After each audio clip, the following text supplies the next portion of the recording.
जय हिंद दोस्तों। आज आप लोगों के लिए 5 मई के करंट अफेयर्स के कुछ महत्वपूर्ण प्रश्न लेकर आया हूं। डेली सुबह 8 बजे करंट अफेयर्स की वीडियो लेकर आ जाता हूं, तो दोस्तों चैनल को सब्सक्राइब कर लो और अपने दोस्तों तक शेयर ज़रूर करना। तो दोस्तों आज का पहला प्रश्न है, हाल ही में जारी विश्व प्रेस स्वतंत्रता सूचकांक 2023 में भारत किस स्थान पर है? तो भारत 161वें स्थान पर है। ऑप्शन नंबर 20 का सही आंसर होगा भारत 161वें स्थान पर है। विश्व प्रेस स्वतंत्रता सूचकांक 2023 का 21वां संस्करण था। विश्व प्रेस स्वतंत्रता सूचकांक 2023 में भारत 161वें स्थान पर है। विश्व प्रेस स्वतंत्रता सूचकांक को रिपोर्टर्स विदाउट बॉर्डर्स जारी करता है। यह कहाँ की संस्था है? तो यह पेरिस की संस्था है। विश्व प्रेस स्वतंत्रता सूचकांक 2022 में भारत 150वें स्थान पर था। विश्व प्रेस स्वतंत्रता सूचकांक 2023 में प्रथम स्थान पर नॉर्वे है। आगे बढ़ते हैं। विश्व प्रेस स्वतंत्रता सूचकांक 2023 में पाकिस्तान 150वें स्थान पर, अफगानिस्तान दोस्तों यहाँ पर 152 होना चाहिए, 152वें स्थान पर, और बांग्लादेश जो है 163वें स्थान पर है। विश्व प्रेस स्वतंत्रता सूचकांक में 180 देश शामिल हैं, जिसमें नीचे कौन है? सबसे नीचे 180 नंबर पर तो उत्तर कोरिया है। ग्लोबल यूनिकॉर्न इंडेक्स 2023 में भारत तीसरे स्थान पर है। द वर्ल्ड हैप्पीनेस रिपोर्ट 2023 में भारत 126वें स्थान पर है। आगे बढ़ते हैं और अगला प्रश्न है, हाल ही में किसके द्वारा लिखी गई पुस्तक made in India 75 years of business and enterprises का विमोचन किया गया है? तो यह पुस्तक अमिताभ कांत की है। ऑप्शन नंबर ए इसका सही आंसर होगा। आगे बढ़ते हैं।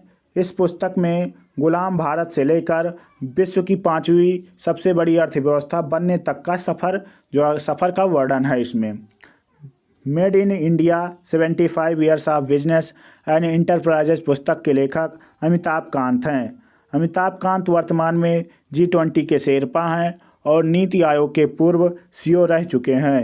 ये नीति आयोग के दूसरे सीईओ थे दोस्तों। कौन थे? नीति आयोग के दूसरे सीईओ थे और वर्तमान में G20 के शेरपा हैं। नीति आयोग के वर्तमान अध्यक्ष प्रधानमंत्री होते हैं तो नरेंद्र मोदी हैं। नीति आयोग की स्थापना 1 जनवरी 2015 में योजना आयोग के स्थान पर की गई थी। नीति आयोग के उपाध्यक्ष सुमन के बेरी हैं और नीति आयोग के सीईओ कौन है? तो BVR सुब्रमण्यम है। नीति आयोग के सीईओ, चौथे नंबर के सीईओ हैं दोस्तों ये। आगे बढ़ते हैं और अगला प्रश्न है, हाल ही में किस मंत्रालय ने विवाद से विश्वास योजना शुरू की है?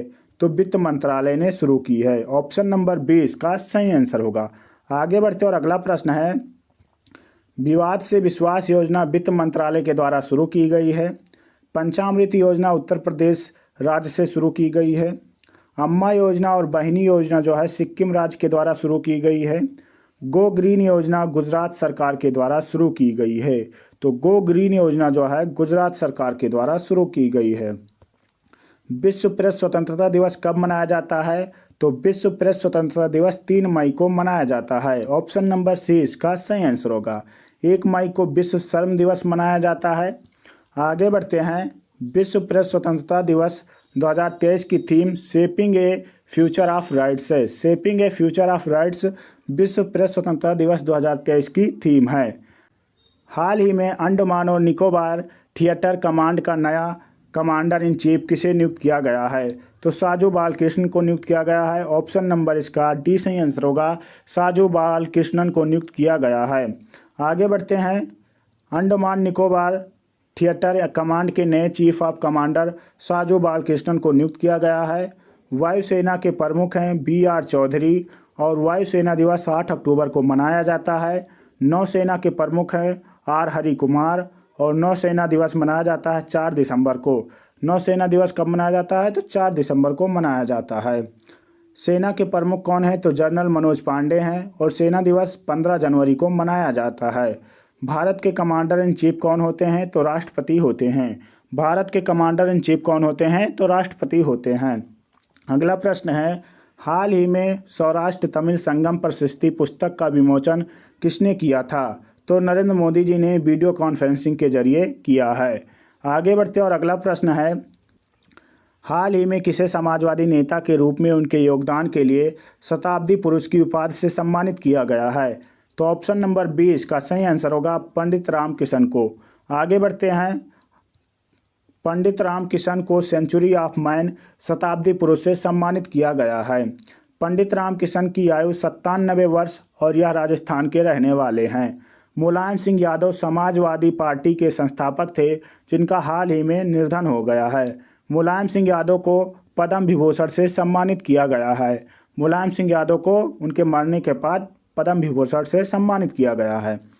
हाल ही में जारी आईसीसी टी20 रैंकिंग अंतर्राष्ट्रीय रैंकिंग में भारतीय टीम किस स्थान पर है? तो प्रथम स्थान पर है। ऑप्शन नंबर ए इसका सही आंसर होगा, प्रथम स्थान पर है। भारतीय टीम टी20 रैंकिंग में प्रथम स्थान पर है और आईसीसी की स्थापना 1909 में हुई थी। 1909 में जो है आईसीसी की स्थापना हुई थी और आईसीसी का मुख्यालय दुबई में स्थित है, संयुक्त अरब अमीरात में। आईसीसी के अध्यक्ष कौन है? तो ग्रेग बर्कले हैं। कहाँ के हैं आप लोग कमेंट बॉक्स में ज़रूर बताना। आईसीसी वनडे वर्ल्ड कप 2023 का होस्ट कौन होगा? तो भारत होगा। कौन होगा? भारत। आगे बढ़ते हैं। हाल ही में फ्यूचर ऑफ जॉब्स रिपोर्ट 2023 किसके द्वारा जारी की गई है? तो किसके द्वारा? विश्व आर्थिक फोरम के द्वारा जारी की गई है। ऑप्शन नंबर ए इसका सही आंसर होगा। आगे बढ़ते हैं। फ्यूचर ऑफ जॉब्स रिपोर्ट 2023 विश्व आर्थिक फोरम के द्वारा जारी किया गया है। विश्व आर्थिक फोरम का कहना है कि 2022 से लेकर 2027 तक नौकरियों में बदलाव होगा। वर्ल्ड डेवलपमेंट रिपोर्ट विश्व बैंक के द्वारा जारी किया जाता है और world economic outlook report IMF के द्वारा जारी किया जाता है। आगे बढ़ते हैं और अगला प्रश्न है।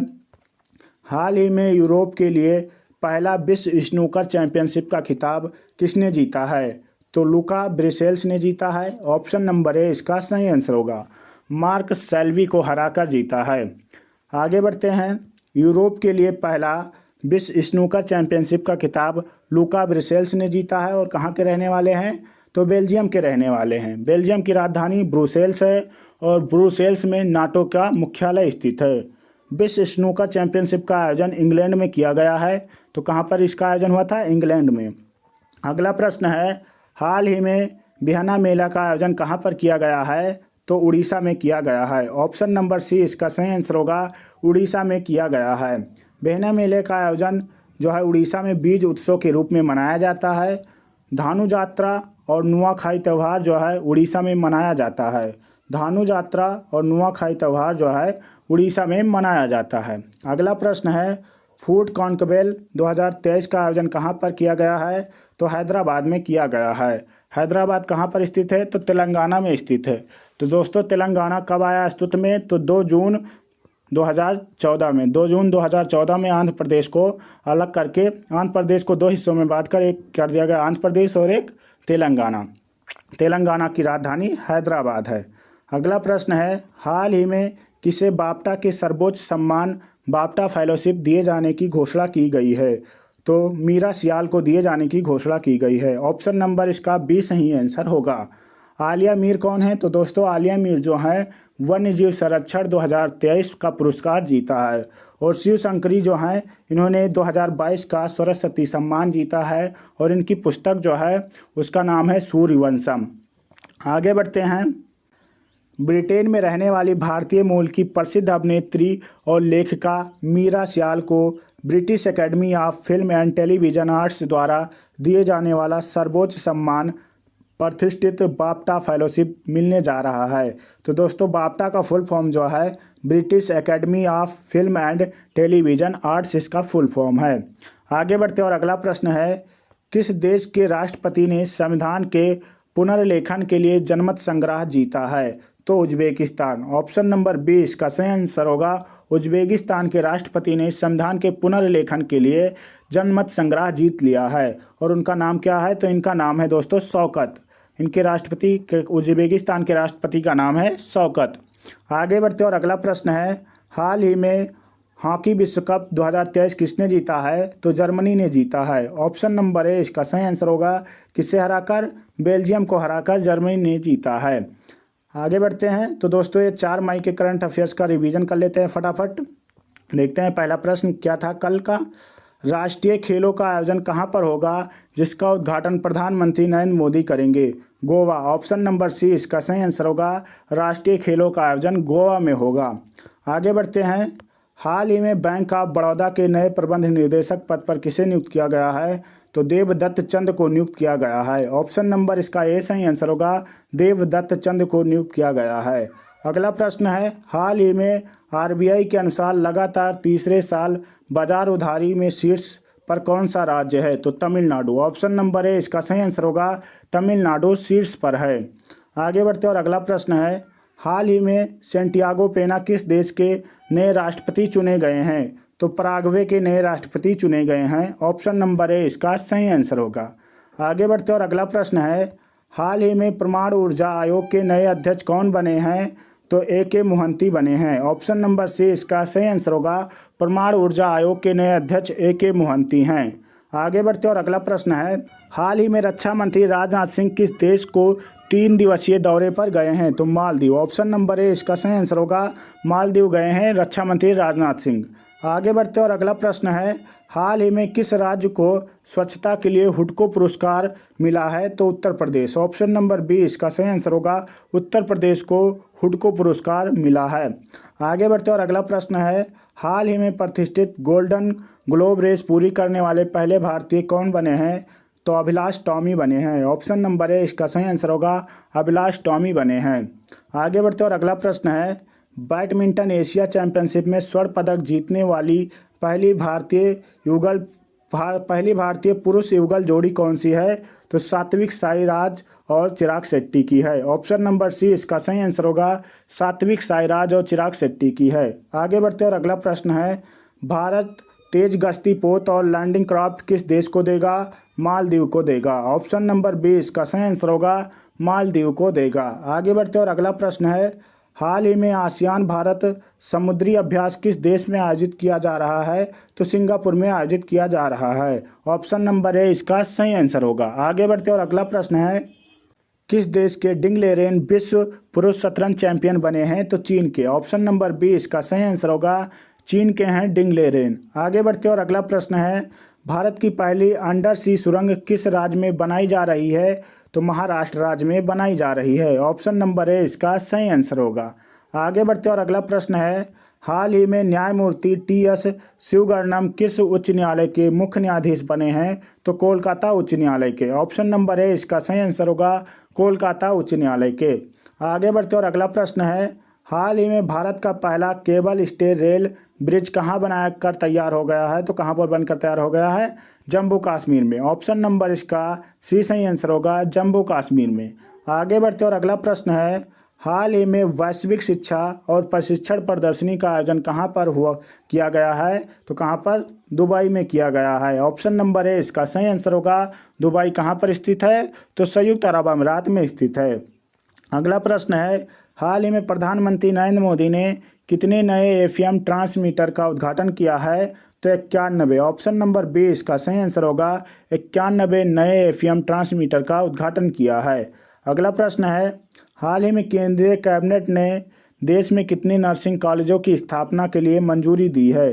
तो 157। ऑप्शन नंबर ए इसका सही आंसर होगा, 157 कॉलेज खोलने के लिए जो है कैबिनेट मंत्रियों ने मंजूरी दी है। आगे बढ़ते और अगला प्रश्न है, हाल ही में प्रधानमंत्री नरेंद्र मोदी ने नमो medical education and research institute का उद्घाटन कहाँ पर किया है? तो सिलवासा में किया है। ऑप्शन नंबर ए इसका सही आंसर होगा, सिलवासा में किया है। अगला प्रश्न है, हाल ही में यूरोप में रिफाइंड ईंधन का सबसे बड़ा आपूर्तिकर्ता कौन बना है? तो भारत बना है। ऑप्शन नंबर इसका बी सही आंसर होगा, भारत बना है। तो दोस्तों ये रहा आज का करंट अफेयर्स का क्वेश्चन, आयुष्मान भारत दिवस कब मनाया जाता है? तो आयुष्मान भारत दिवस कब मनाया जाता है, इसका उत्तर आप लोगों को कमेंट बॉक्स में देना है। आगे बढ़ते और लास्ट वीडियो का जो क्वेश्चन था उसको देख लेते हैं, उसका आंसर, हाल ही में जारी विश्व खुशहाली सूचकांक 2023 में भारत किस स्थान पर था? तो भारत 126वें स्थान पर था। ऑप्शन नंबर बी इसका सही आंसर होगा। तो दोस्तों अगर वीडियो अच्छी लगी हो तो प्लीज़ वीडियो को लाइक कर दो और अपने दोस्तों तक शेयर कर दो। चैनल पर नए हो तो प्लीज़ चैनल को सब्सक्राइब कर लेना। मिलते हैं अगली वीडियो में, तब तक के लिए जय हिंद, जय भारत।